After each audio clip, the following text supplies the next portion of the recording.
I've learned a lot from what Paige just said. Yeah, the stance of approaching the text is really important.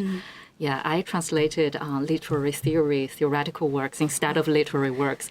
I know that translating literature is more like a creative process, but translating theory is a different story. I really also tried to keep the essence of the theory in the Chinese translation. But another observation I had is translating between, for instance, French and English.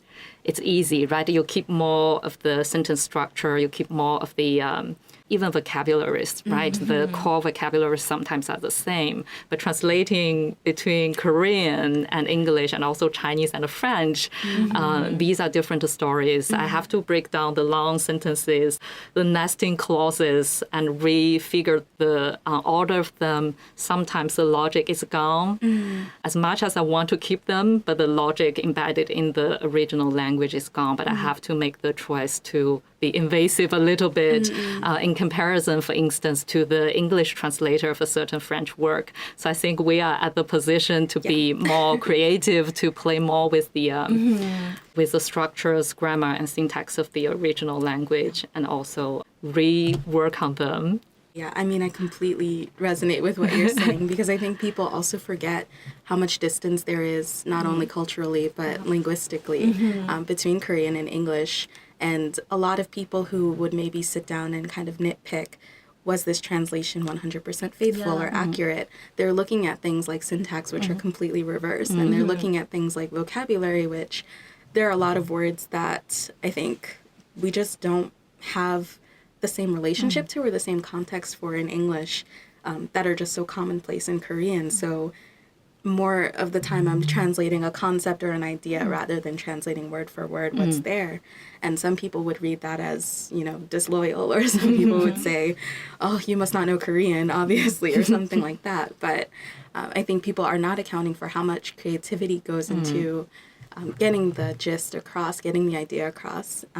But also it's so much more difficult, I think, to translate theory or nonfiction, because that is kind of an area where you do have to be as accurate as possible. That's true. It's like my interpretation of this is not relevant, because this is scholarship that probably is going to be cited and used in different ways, versus I think a literary experience is more of an escape for the reader. You can take a few more liberties, I think. So I really admire the work you're doing. I could not. We face different challenges. Yeah, I think it's different types of challenges with literary translation and nonfiction translation. I think either way, it's a colossal task. It involves so many decisions. You have to make so many decisions within a sentence. It's something like, I'm so impressed by what you're doing in translating.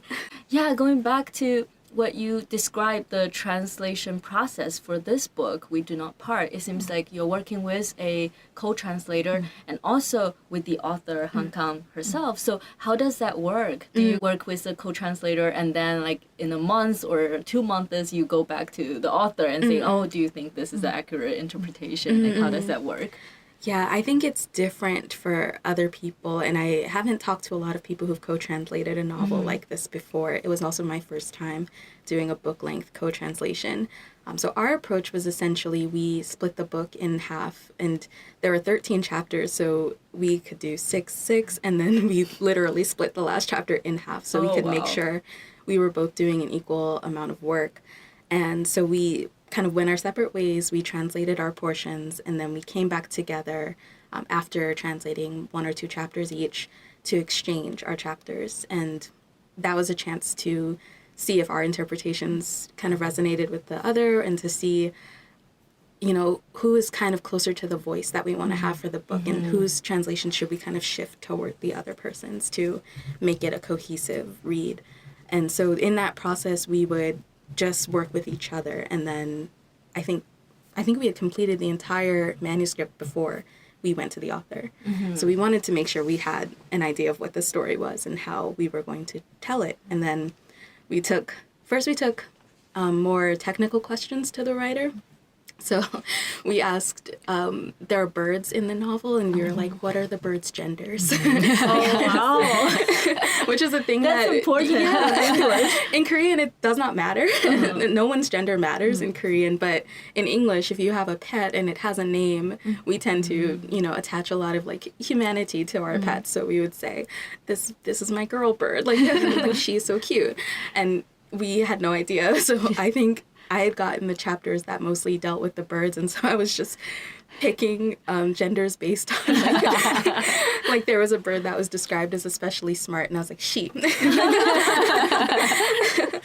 But then we went to the author, and I was wrong. Oh, you're wrong. So she does have the theory. She about had, yeah. So, and I was genders. surprised that she had even thought about it, because it's not something that is really important in Korean, or it wouldn't. I don't think that question would have come up for a Korean reader. But she was, surprisingly receptive to that question when we gave it to her, and she always has like really thoughtful answers to even the most minor things like that. So we asked about the birds' genders. We asked a kind of factual question, I think, about pregnancy, like the timeline of a pregnancy, and she came ready with like all of this information and thought. So those were chances where we could see like the writer does have intentions that we want to carry through in the translation, as opposed to other parts where she would say, that's up to your interpretation. Like that one I won't give you a whole detailed spiel about. So yeah, we took our questions to her in the end. She read through our draft, and she gave her blessing and approved of the interpretations we did put in. And then after that, I think we only were in touch again maybe one or two times during the copy editing and everything, just to make sure no mistakes or like kind of overly invasive translation bits had slipped through. Like we wanted to stay as faithful as we could to what the author wanted in terms of keeping certain things ambiguous. So yeah, overall it was mostly, part of the process was in isolation, then part of it was just me and my co-translator coming together, and then we tried not to bother our author, but she didn't view it as a bother at all, and we could just bring her in as like a kind of final decisive vote on some of the things that were still nagging at us. It's beautiful. Yeah, it's a beautiful process. Is there an example of something that's particularly challenging for you to translate? Like a word or a phrase in Korean that you feel like impossible to translate to convey the idea in English? I think in Han Kang's work, she doesn't really use so many of the terms that I think give translators some trouble that are really like culturally entwined. So there are a lot of cases where people talk about how hard it is to translate concepts like Han, which is like a Korean feeling of like resentment or like feeling wronged, like historically and like physically even. But she doesn't really use a lot of that language. And I think what's most difficult to translate about her work is more so those passages I mentioned where she'll kind of lapse into verse or something a bit more philosophical. And she's really good at, when she's writing narrative, kind of choreographing the scene so you can clearly see what these characters are doing and like the space that they're in. But then when she kind of breaks from that and goes into something a bit beyond, beyond that, it's really hard because I personally don't trust myself to really understand fully the kind of poetry that she's going into there. So, and in general, I don't translate poetry much, so it's a completely different feeling for me. And I think that's more of a space where I have to doubt, do I really understand? Like, how do I interpret this? So those passages were really tricky for me to translate, especially. Yeah, maybe we can talk a little bit about the vegetarian. So in a previous episode on Sisreads, as I said, we discussed The Vegetarian, a book that has drawn significant attention in China. It's really popular. You can find it in every Chinese bookstore, actually. So The Vegetarian's English translation sparked kind of a debate. Some felt it wasn't entirely faithful, or it amplified certain elements, meaning Deborah Smith's translation. And in a New Yorker article, one of the translation teacher, he noted that while many Western readers find contemporary Korean fiction unpalatable because of the passivity of its narrators, Smith's translation heightened conflict and tension, making Han Kang's work more engaging for Western readers than a faithful rendition would be. So I thought that was a very interesting observation. So Paige, you just mentioned that reading The Vegetarian is also your first encounter with Han Kang.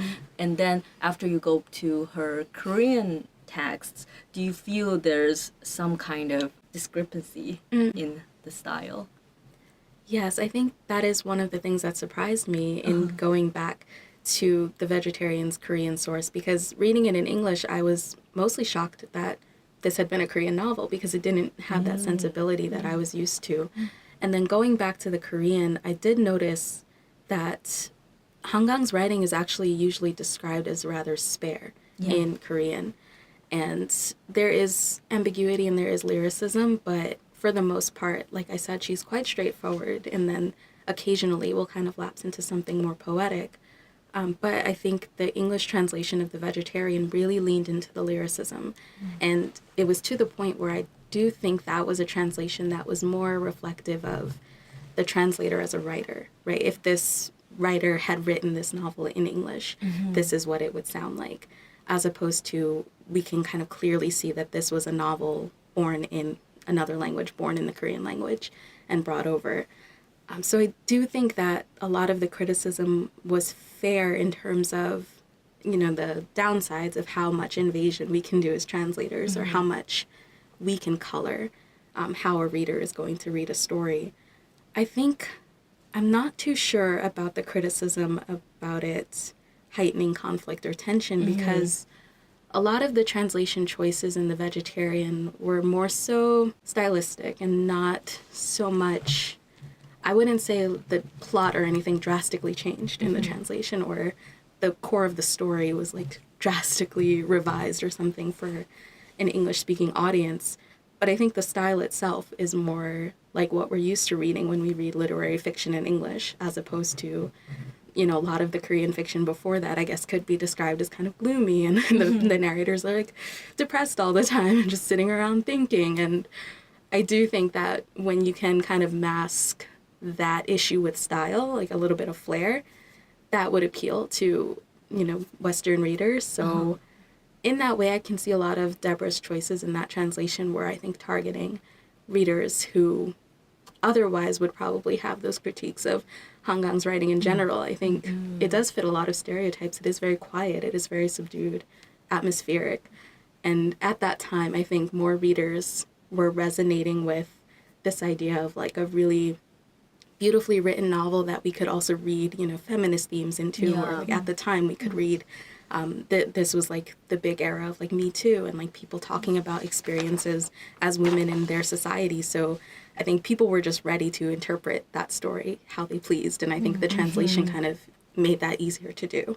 But yeah, I think some of the choices were, you know, flat out errors, like some things were just wrong, but I think a lot of it was what we were talking about earlier, where there's more creativity you can take as a literary translator, and people who are doing like a side-by-side comparison are not really appreciating that, you know, omission is a strategy, you know, it's a translation strategy, or changing the syntax is a strategy, or making a really long sentence full of those nesting clauses into like more kind of spare rhythmical prose is a strategy.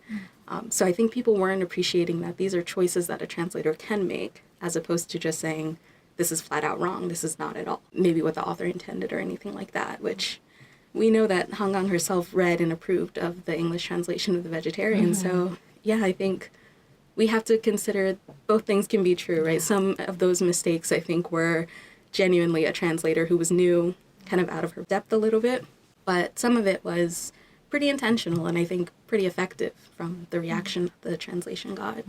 Yeah, that's a great response. I think it really put things into perspectives. I think you can criticize there's certain factual mistakes in this translation, but at the same time appreciate how powerful it is and to kind of appeal to this reader. Yeah, and also, of course, and after all, Deborah's translation really contributes to the popularity of the book in the English world. And also, we were talked about in our discussion, Sisreads discussion about The Vegetarian, we also talked about the word lyricism.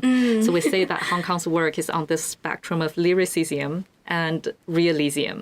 And the Chinese version of it tends more towards the realism side, and the English version, because of Deborah's translation, kind of slides a little bit to the lyricism side. So I love the word you just used, and that's also something that we discussed a little bit in the episode.